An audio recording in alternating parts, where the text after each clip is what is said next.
Evil is on board. Powerful evil. We call him Dracula. Did you see the size of that bloody thing?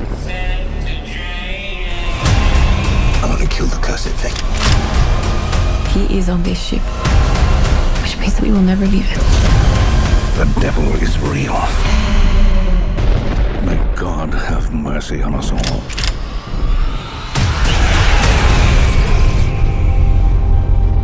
Hello everyone and welcome to another movie review. I am happy that you can join me today. So, the last Voyage of the Demeter was released in theaters on August 11th, a while back, and there was already reports stating it is going to be a flop, which is very unfortunate, and I will tell you why in a moment. It is considered to be a supernatural horror film. It stars Corey Hawkins and Liam Cunningham. It was directed by Andre Overdahl, and the running time is 2 hours. When I first saw the trailer for this film, I thought, horror is not my favorite film genre. I don't watch a lot of horror movies, but this one interested me because it looked like a horror flick on a ship, and that is what you get. However, when I bought my ticket on the Regal movie app, the description intrigued me even more. According to the app, the movie is based on a chapter from Bram Stoker's Dracula, in which the sea captain's log described the events of the last voyage of the Demeter, and in the end, there were no survivors. So when you go into the theater, you already know how the story is going to end. If you never read the novel, you are not familiar with the captain's log. So when I went looking for the book, at first, I couldn't find the captain's log, and each chapter has a title. The captain's log is a part of chapter 7. So at this point in the story, Dracula is far from dead. The film starts off in Transylvania, and you learn that Demeter is a ship that transports private cargo.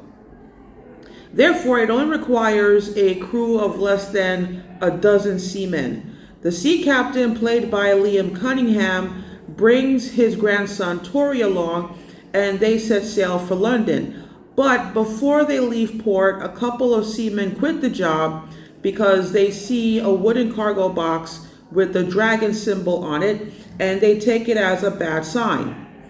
They prophesize that the ship is doomed. The captain and his quartermaster brush it off as superstition, and they bring the cargo on board and leave. So the travel time is about 2 weeks. Corey Hawkins plays Clemens, a traveler who was educated at the medical school in Cambridge, and he has a basic knowledge of astronomy. While they are at sea, strange occurrences start happening slowly. First, the crew finds a sick stowaway named Anna, and Clemens give her blood transfusions to help her get well. The crew believes it is bad luck to have a woman on a ship, so everyone gets upset when they find her. The next weird thing is the captain's dog, Huck, gets killed, and the crew tries to figure out how and why. Later on in the movie, the cook explains to Clemens that he no longer sees rats on board. He takes that to be a bad sign. Then members of the crew start dying one by one. Anna explains that a vampire named Dracula is on board. In this movie, no one knows how to kill Dracula, and when a couple of crew members turn into vampires, they are not aware that sunlight can kill them. At first, the crew doesn't know what to make of Anna, but when the crew realizes that they need to kill Dracula before they make it to London, Anna joins them and explains he is going to London because he killed everyone in her hometown, so she knows what will happen if Dracula makes it to shore. So, I am giving this film 3.5 out of 5 stars. The worst part of this film is actually the reviews from the critics, making this film, in my opinion, one of the most underrated films of the summer season. So the film is now considered to be a flop, which is a pity because the movie is actually good and it deserves more attention. I wouldn't describe the film as scary, but it is spooky and mysterious and riveting, and it has psychological depth to it. When the ship is days away from reaching England, Clemens mentioned that he needs to understand what is going on in the world so that he can make sense of it. The world doesn't make sense to Clemens, so you learn that it could be his mission in life to understand a world that makes no sense. And I kind of relate to him in that regards. Another thing that I like about this film is Dracula. During the past recent years, vampires have been depicted as these cold-blooded, pale-skinned heartthrobs. But in this movie, the director decided to go back to a vampire that is more of a monster than a human, which I think is interesting. The main problem that I have with this film, which is not serious, but the main problem that I have with this movie is actually the end, because the film is based on chapter 7 of the book. Dracula survives, but this was a great opportunity to deviate from the book and create a story that stands on its own. But in the end, you're not sure if they wanted to set the movie up for a sequel or they just didn't know how to end it.